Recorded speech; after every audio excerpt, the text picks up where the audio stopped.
Hey you guys, it's Peter, and welcome to my channel, Peterisms, where I tell stories of my life and just little things that I've learned as I have grown into the person that I am today. And I have two meditations picked out that really hit home for me today, so I want to read them to you. It is a beautiful fall day outside, early fall for Indiana. It was a little bit cooler today, and the breeze was blowing, and it was sunny outside, and it just is gorgeous. It's like flannel weather.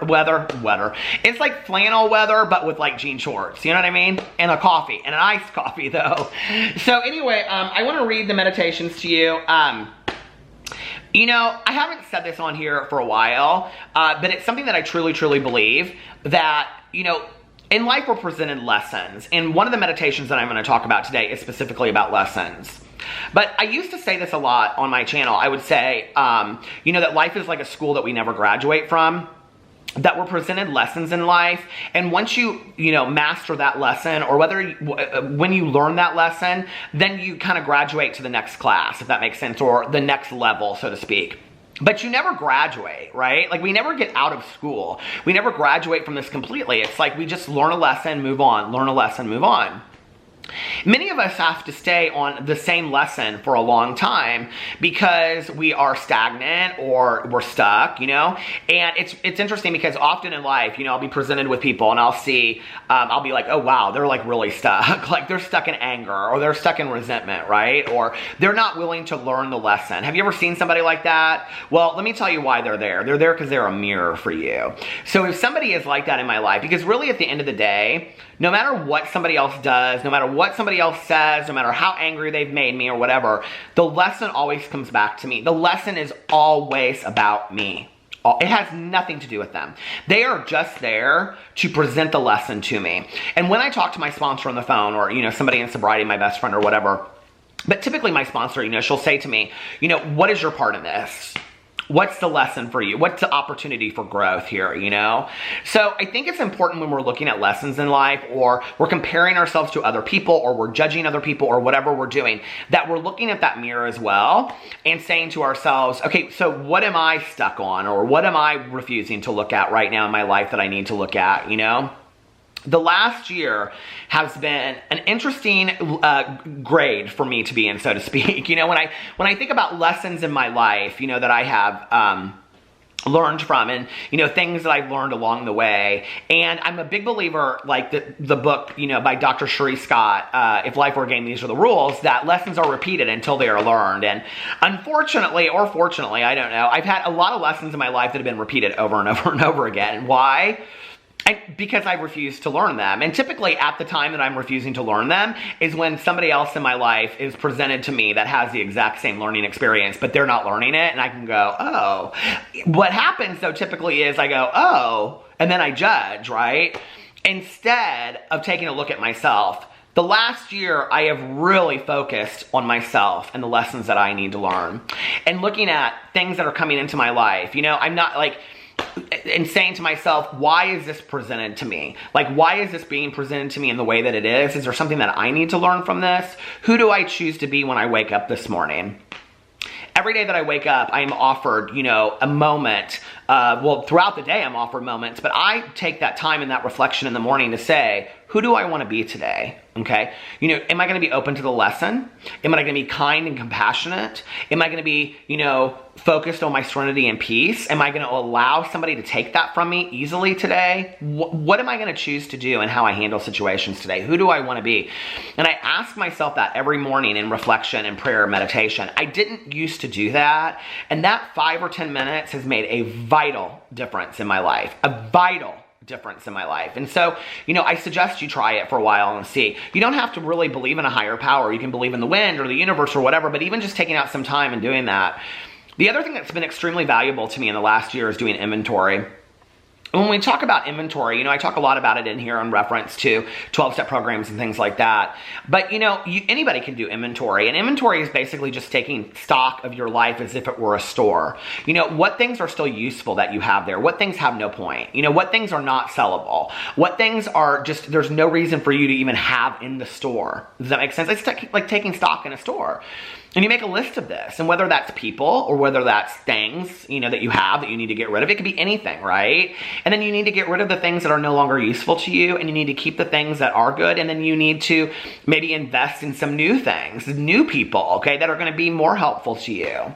And in the last year, I have really allowed myself to take stock of my store and of my inventory and taken, you know, a really critical look at that and what things I need to get rid of within myself, what character defects. This light on this camera today has been just pure crap. But I need to take a look at myself too as well, you know, and say, okay, what character defects do I need to let go of? What things in my life have been working for me? For example, I talk a lot about peace and serenity. 2 years ago, yes, peace and serenity were a great thing. I did not realize how valuable they were to me until this last year, probably really the last 3 to 6 months, you know? When anybody that comes in the way of compromising that, okay, I'm not willing to have that in my life today. I'm just not. I'm not willing to have it in my life. So, you know, I think that those have been 2 really valuable lessons that I've learned in the last year. Taking that time in the morning to do that, you know, sitting down and actually doing some inventory, whether it's written down or just in my head driving around and thinking to myself, or whether it's talking to a friend, or whether it's talking to my sponsor or my husband and saying, you know, what do you think about this? Or what do you think about that? Or what do I need to do? You know, like on a very superficial level, it's like my husband and I taking stock of things to do with our marriage when we went to counseling, you know, like, okay, what things are important, what things aren't. And one of the things that we decided was we wanted to travel more because we really enjoy that isolated time together that we get to spend, you know, from the plane ride to the hotel room to whatever, that it's really healthy for us. It's really good for us. And so that's something that we've focused on more. And you'll be able to see more travels in my other channels because we're going to continue to do that. And it's just like that. It's just like taking stock of your life. That can be like, maybe you've had a friendship that you've had for a while and you think like, I don't know if this friendship is really like, what's it doing for me in my life? You know, and maybe you need to do inventory specifically on that friendship and take a look at that, you know, or a relationship or a work environment, or it could be anything, you know, a family member. It could be a house that you have that's, you know, a money pit. Maybe it's just wearing you out. So I think taking inventory is just like this vital tool that we have, right? And you think about that. You think about pen and paper inventory and 10 minutes in the morning and 10 minutes at night, max. You don't even have to do the evening, you know? Just do the morning if you want. I suggest it for anybody. Try it for 2 weeks or a week or 30 days or whatever, you know? And that those things that are absolutely, they have no price on them whatsoever, they're free, can profoundly change our lives, right? And yet so many of us are not willing to do that. I don't know, like there was a time that I wasn't willing to do that. There was a time that I was resistant. I didn't feel like I needed to. And once I started doing it, it was like, I remember watching the Oprah show when she talked about gratitude and she started crying. It's like when you use gratitude as an action in your life and you really realize how profound gratitude is, like that everything that you have in your life is in reference to something else that somebody has or doesn't have, or that you could or could not have, then all of a sudden you look at your life in a completely different way, you know? I just have an abundance, you know, of gratitude in my life. And I think that's actually the book that she was talking about on her show. It's called Simple Abundance. But it's amazing. It's amazing to look at that and just be like everything from, I don't know, candle waxes to watching your dogs run around in the yard to anything. It's just like, oh my God, you know, it's crazy. So anyway, okay, I want to get into this meditation today. The meditation is called Opportunity for Kindness, and I love this. It says, August 28th, Opportunity for Kindness. You cannot do a kindness too soon, for you never know how soon it will be too late. Ralph Waldo Emerson. We shouldn't wait for the perfect moment to give a compliment or do a favor. Moments come and go too quickly. If we wait for them, we're likely to miss them altogether. We should always indulge an urge to do something nice for others. When the impulse hits, go with it. Give the compliment. Do the favor. Say something that will cheer a friend. I don't want to miss the chance to be kind to those around me, so I won't. I love that meditation, you know, and it's like something so simple as being kind to somebody. I think I look back on my life of all the times that I chose to not be kind to somebody. I actually chose that. Like when we are given the opportunity, you know, when we're given the opportunity to, this light, When we're given the opportunity to be kind or to do a random act of kindness, or when we're given the opportunity to forgive somebody or give them another chance and we refuse to do that, that really says more about us than it does about somebody else, you know? And then again, it's the lesson is back to me again. Like, who do I want to be? Do you guys see this? Like, camera? I don't know why it is doing this today. Hold on a second.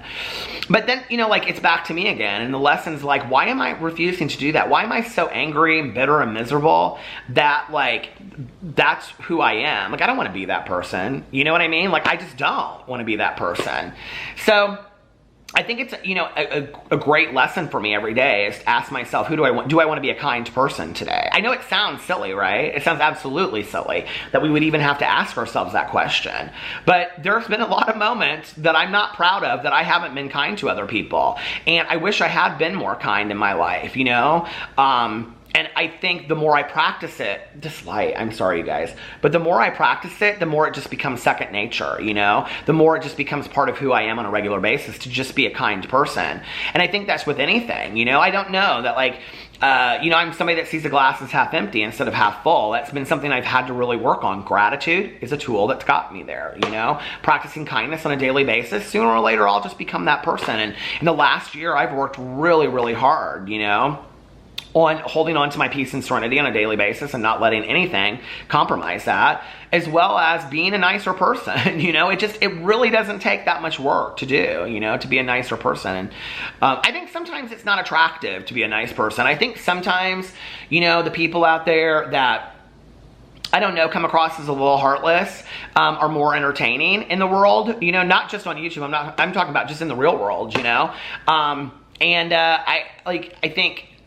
I don't want to be that person. I just don't. I don't feel very good when I'm that person, you know? And I don't know. But we all have our moments, don't we? Like, I think. So it's about choosing kindness on a daily basis when we get up in the morning and being like, okay, who do I want to be today, you know? For me, as a person in recovery, and I guess for anybody, you know, we're offered the ability of amends, you know, to go back and say, well, this is who I was and this is who I don't want to be anymore, and making changes to that behavior and showing through action that we don't want to be that person anymore. And I think that's, you know, this gift that we were all given, you know, the ability to learn from the mistakes of our past. I mean, that in itself is a powerful tool, isn't it?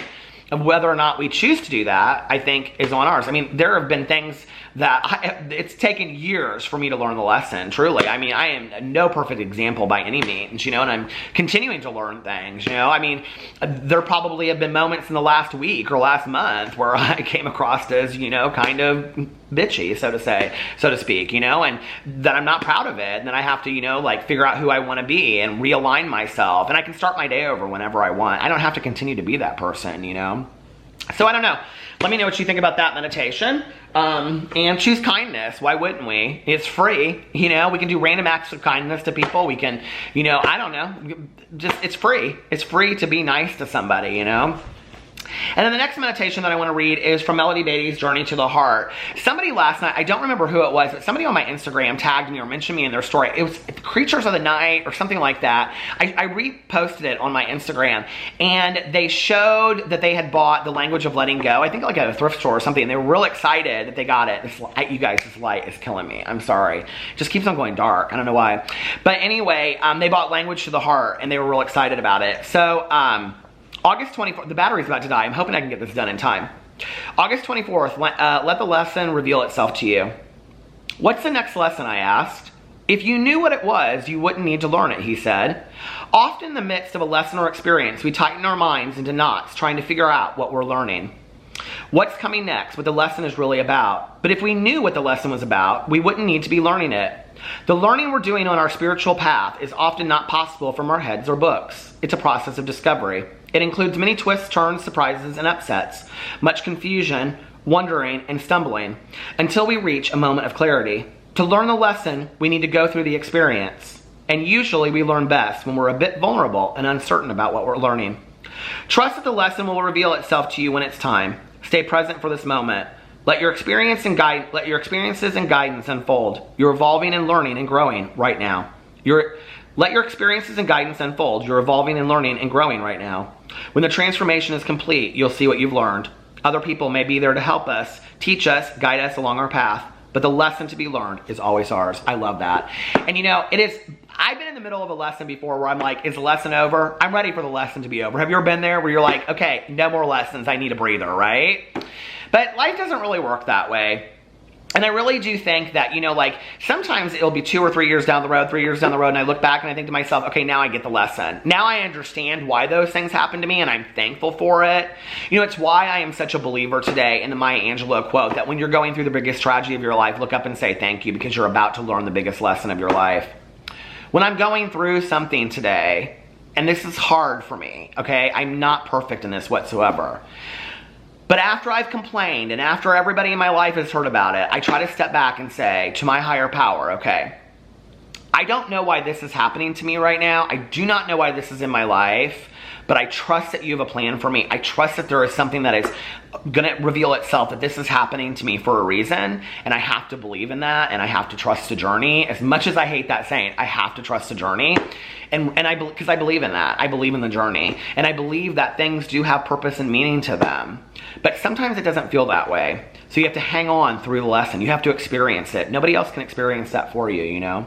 My dad said to me one time, I wish I could show you all the successes and all the failures I've had in my life, and then you could base your life on that. He goes, but I know that you, and he goes, you would have the most amazing life in the entire world if you could do that. But I know that you have to learn your own mistakes on your own. I know you have to make your own successes on your own. You have to make your own choices. Life is about choices. And he's so right. You know, life is about the choice. And he talked about the decision tree, and I can do a whole video on that. But, you know, every day that we wake up, we have a choice on who we choose to be. And sometimes I don't make the right choice, but often I do.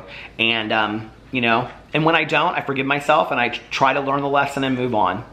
I love you guys, and I will see you tomorrow. Bye.